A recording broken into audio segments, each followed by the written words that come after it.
Tayo'y manalangin. Maganap na hangkaan ng ito'y maging banal.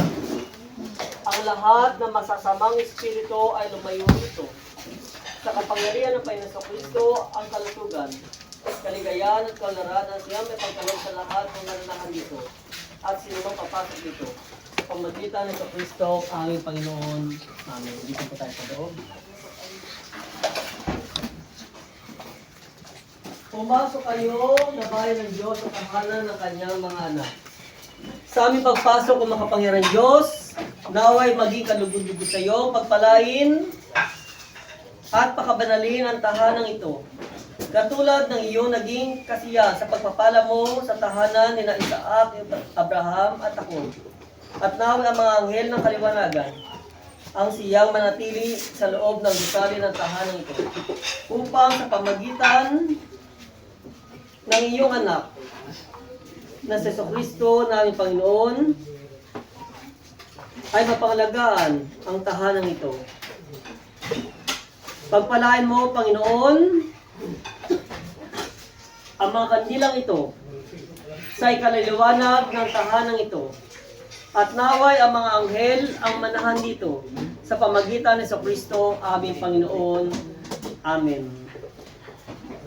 O Diyos, na nagturo sa amin ang lahat ng aming ginagawa ay walang kabuluhan kung hindi kami marunong tumulong sa aming kapwa. Pagpalain mo ang salang ito at sino pa mang magiging kabahagin ko, upang sila na nabibigis ng kaisahan ng pagpapatira dito sa lupa ay patuloy rin makasama sa kaisahan ng banal na kaligtasan sa pamagitan ng Jesucristo aming Panginoon.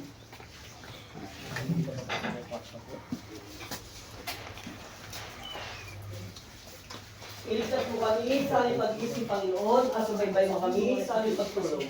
Upang sa aming pag-isip, makapagbantay kami sa pagkakas Kristo, at sa aming pagtulog, makapagpahinga kami sa kapayapaan.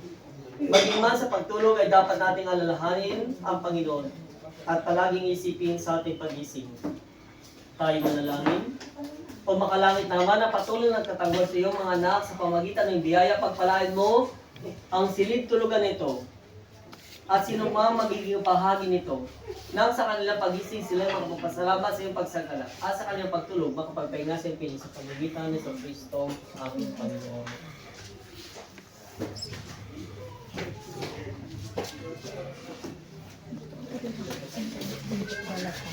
Ano po tayo sa mayan muna sa pagkailan po?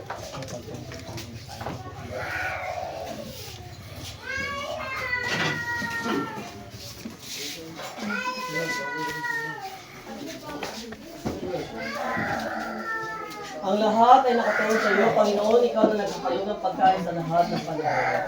O Diyos na nagkakalog ng pagkain sa aming kapwa, punuin mo ang aming mga puso ng kasiyahan at kagalangan, upang kami na patuloy na kasama sa lahat ng bagay ay magpakita rin ng pagkasiyahan sa aming pamumuhay sa pamagitan ni Jesucristo aming Panginoon.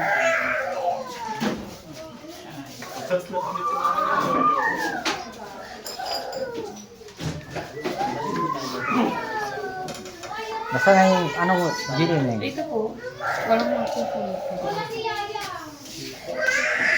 O Diyos, pagpalain mo ang simbolo ng kahanan, Yaay! ang bigas, ang salapit at ang candy bilang simbolo ng matamis na pagmamahalan, na patuloy na magmahalan na katira sa tahanan ito, ang bigas, simbolo ng pagpapagal, na ay patuloy na magpagal at sinuman nakatira sa tahanan ito, at ang salapit bilang simbolo ng iyong biyaya, naway ang patuloy na biyaya ay mapasatahan ito sa pamagitan ng Kristo aming Panginoon. At ang pagpapala ng Kristo ang pag-ibig na Diyos, pag-isa ng balisbit ko na sa kanya sa ngalan ng mga nakat ng Espiritu Santo.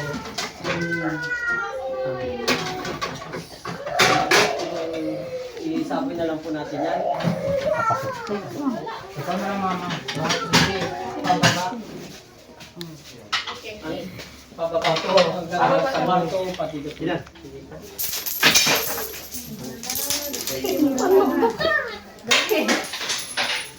Wadi malapisin na.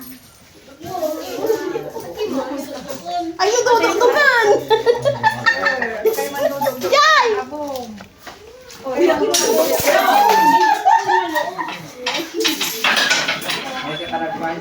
Kailan? Ay, sorry na. Kay mandudog. gusto ko. Nabwas na.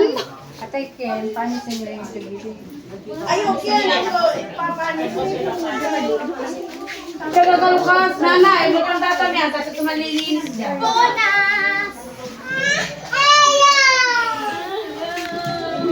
Bibidyo.